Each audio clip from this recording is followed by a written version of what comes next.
Hey guys, how's it going? Hope you're doing well. My name is Crown, and today I'm going to read you some very interesting stories that I hope that you're gonna love. And now, without further ado, let's go!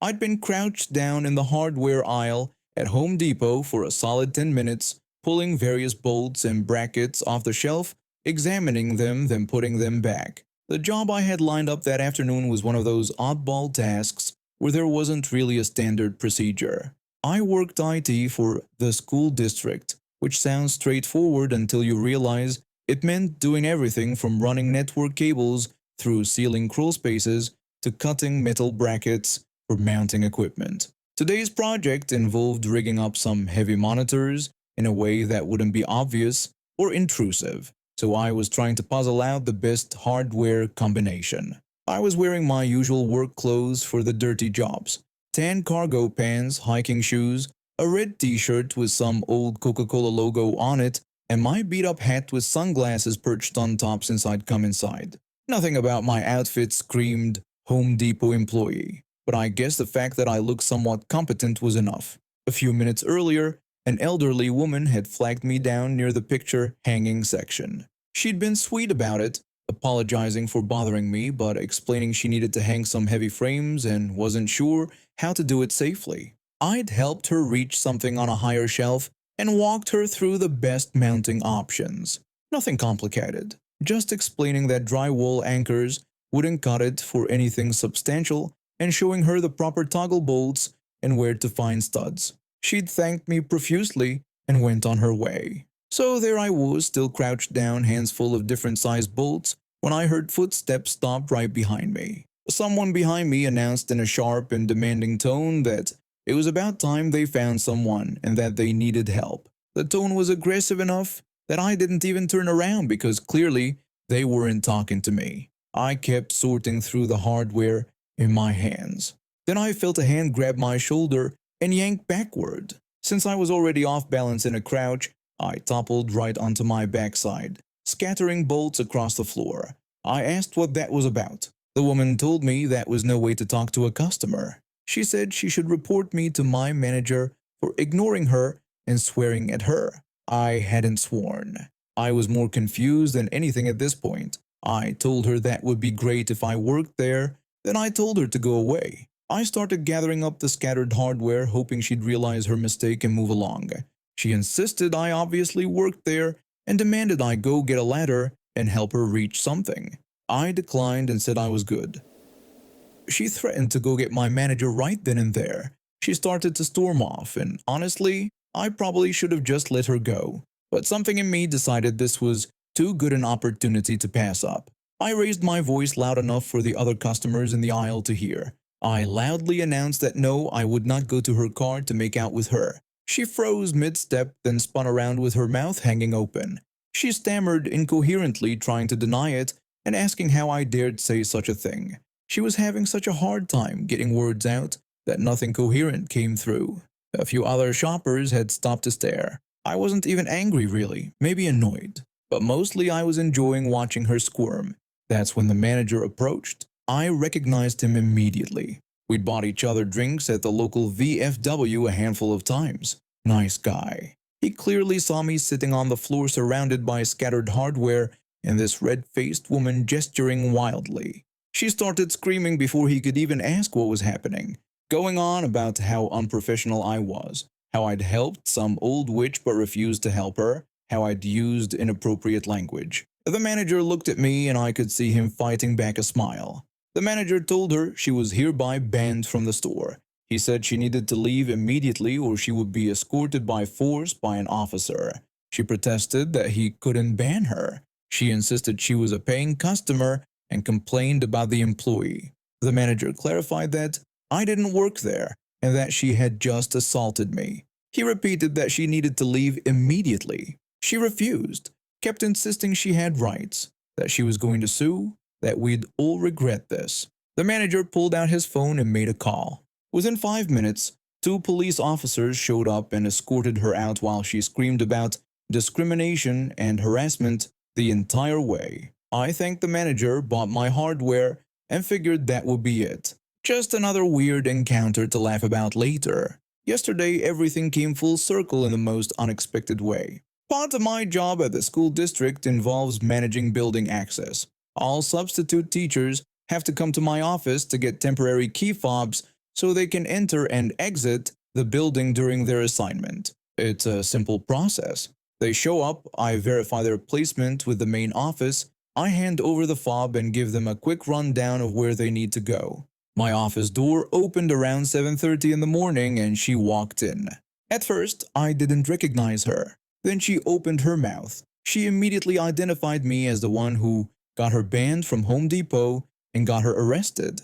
It clicked. Same woman, same entitled attitude. She started screaming about how I'd ruined her life, how I better give her the key fob right now, or she'd have my job, how she was going to make sure I paid for what I'd done. I put on the biggest, friendliest smile I could manage. I told her of course I would help and that I just needed to call the office to confirm her placement real quick. I picked up the phone and she was still yelling in the background. The secretary who answered could clearly hear the screaming. The secretary asked if everything was okay. I explained that I had a substitute there who needed verification and asked if they could confirm the placement. I also mentioned we might need the resource officer to swing by my office. I kept my voice calm and quiet, but I made sure to explain quickly what was happening. The secretary caught on immediately. 2 minutes later, our resource officer appeared in the doorway. He took one look at the situation, the woman still yelling, and me sitting at my desk with that same pleasant smile. The officer escorted her off the property while she screamed about lawsuits and how this was all my fault. Later that morning, I sat down with my boss and the superintendent to explain the full story. The Home Depot incident, the ban, the police involvement, and now her showing up at the school acting completely unhinged. They listened to everything, made a few notes, and thanked me for handling it professionally. She was removed from the substitute list that afternoon. My superintendent also mentioned he planned to call a few neighboring districts to give them a heads up about the situation. I figured it was probably for the best. Someone that unstable probably shouldn't be around kids anyway. I've been managing my own store for about a few weeks when this happened. I was still riding that high of finally making it to the top after starting from the bottom. My little shop sold cell phones and accessories, tucked right next to a massive grocery store and a Chipotle that I visited way too often. The thing about being next door to a grocery store was that people constantly mistook me for one of their employees. I wore black dress pants, a red polo with my company logo, and dress shoes. The grocery store staff wore completely different uniforms, green aprons and khaki pants, nothing like what I had on. Didn't matter. People saw red and just assumed I worked there. After dealing with it for years, I'd gotten used to helping people find stuff when I could. Most folks were cool about it once they realized their mistake, but not everyone. That Sunday, I decided to be a good boss and scheduled myself for the entire shift with just one other person working. My team had been amazing, and I wanted to give them a day off as a thank you. I was covering from 9 a.m. all the way to 7 p.m. The day was dragging slower than anything, so when lunch rolled around at about 1 p.m., I figured I'd walk next door and grab something to eat instead of touching the sad sandwich I packed. The grocery store was absolutely packed. I almost turned around and left, but I was already there, so I pushed forward and headed to the drink aisle. I stood there staring at the options, trying to decide between soda or lemonade, when I noticed this small, angry-looking old man standing to my left. He looked like he was in his 70s, wearing a polo shirt and khakis. I thought maybe he needed to get past me, so I moved over to give him space. He didn't move. Instead, he demanded that I help him right that second. I was confused and asked him what he meant. He repeated that I needed to help him. I figured either he needed me to grab something heavy off a shelf, or he thought I worked there. I tried to be nice about it and asked if he needed me to grab something off the shelf for him. He said no and told me to stop ignoring him and do my job. He called me kid, which I hate. I'm 26 years old, not some teenager. I told him I didn't work there. He insisted that I did and ordered me to go to the back and grab him more soda because he had a picnic to get to. I told him that was great and to enjoy it, but I still didn't work there. He called me a liar. That word, kid. I absolutely hate being called kid or anything like it, and this guy just kept using it. Right then and there, I decided I wasn't going to help him even if I wanted to. I told him I would explain it clearly enough for him to understand. I did not work there. I told him to read my shirt.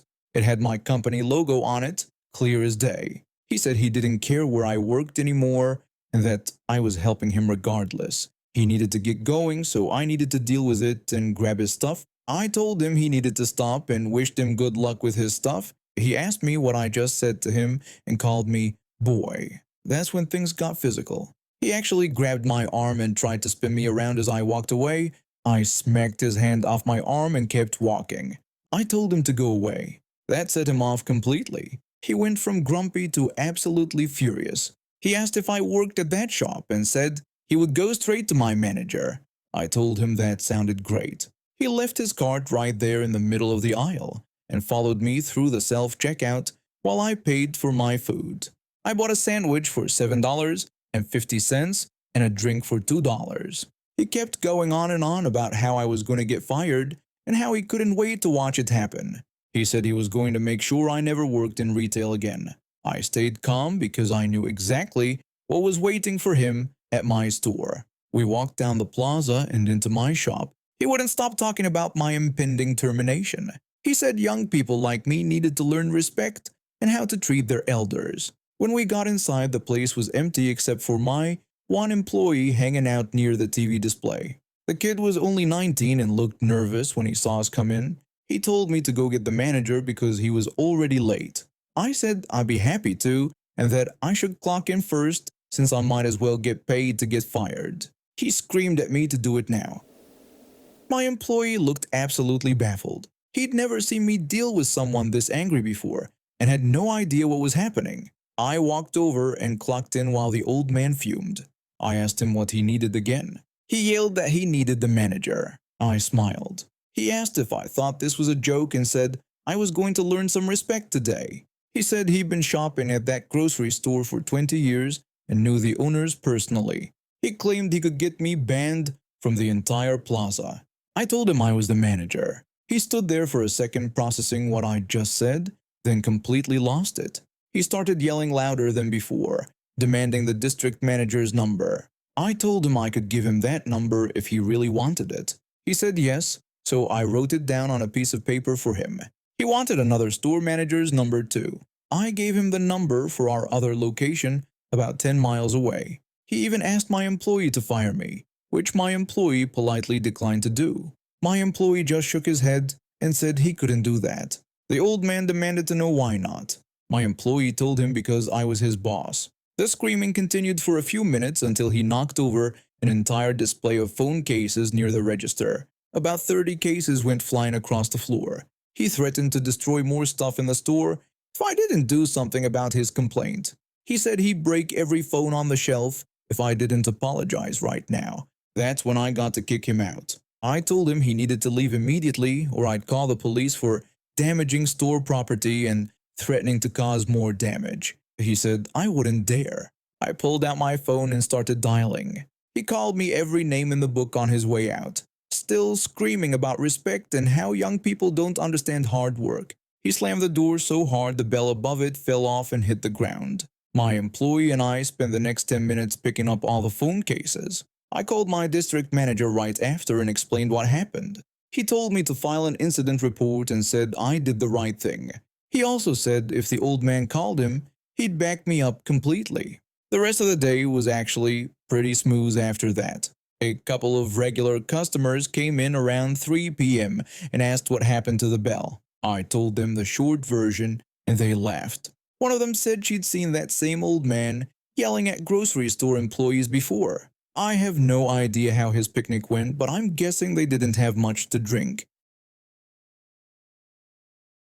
My high school had a good reputation, and most teachers were fair, but this one woman made every class feel like walking on eggshells. She'd been teaching there for over a decade and had this reputation for being impossibly strict. Everyone knew her standards were sky high and she expected us to worship the ground she walked on. If you didn't show her what she considered proper respect every single second, she'd lose it.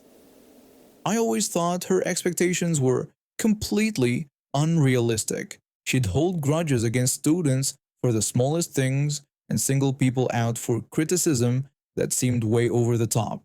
You could see her anger building sometimes, and then she'd just explode over nothing. One minute everything would be fine, the next she'd be screaming at someone for breathing too loud or whatever. The weird thing was, she actually knew her subject really well. A lot of her former students had done great things after graduation, and she'd brag about them constantly. But that didn't change the fact that most of us were terrified of her, and even other teachers seemed to avoid her in the halls. I tried my best to stay invisible in her class. I'd sit quietly, do my work, and hope she wouldn't notice me. But one day I made the mistake of whispering to the people next to me about the homework assignment. We were just comparing answers to make sure we'd understood it correctly. She spotted me immediately. She asked me what I thought I was doing and reminded me that talking during class wasn't allowed. She ordered me to stand up and face the class as punishment. I felt my face burning when I stood up. Everyone was staring at me. I apologized and explained that I was just talking to my classmates about our homework. I promised it wouldn't happen again. She said it had better not happen again. She told me she expected complete silence and focus in her class. She asked if I understood. I said fine. I didn't mean anything by it. The word just slipped out, and maybe I sighed a little because I was embarrassed and frustrated. She repeated the word back to me and asked if I had just sighed and said fine to her. Her face turned red. I could see that look in her eyes that everyone had learned to fear. She asked how I dared to disrespect her like that. She reminded me that she was my teacher and demanded that I show her the respect she deserved. She asked if I understood. I apologized again and said I didn't mean to disrespect her. I repeated that I was just talking to my classmates about our homework. She said she didn't want to hear my excuses. She called me a disrespectful and insolent student. She said I would be punished accordingly. What happened next was something I still have nightmares about. She came at me so fast I didn't have time to react. She grabbed my hair and yanked hard, making me cry out. Then she started hitting me. Actually hitting me. Over and over. I heard screaming. Some of it was mine, some of it was from my classmates. Someone ran out of the room yelling for help. The whole thing probably only lasted 30 seconds, but it felt like forever. When other teachers finally rushed in and pulled her off me, I was shaking and crying.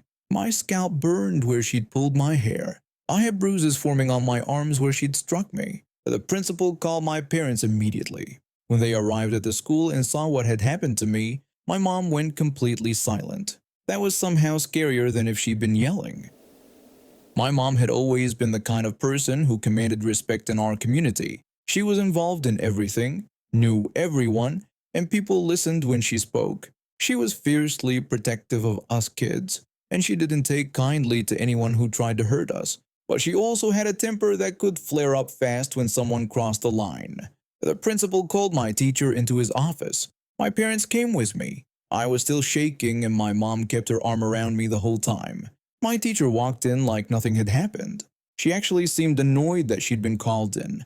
The principal said we needed to discuss what happened in class today. My teacher said that I was completely disrespectful to her. She claimed she had to assert her authority. My mom's voice was ice cold.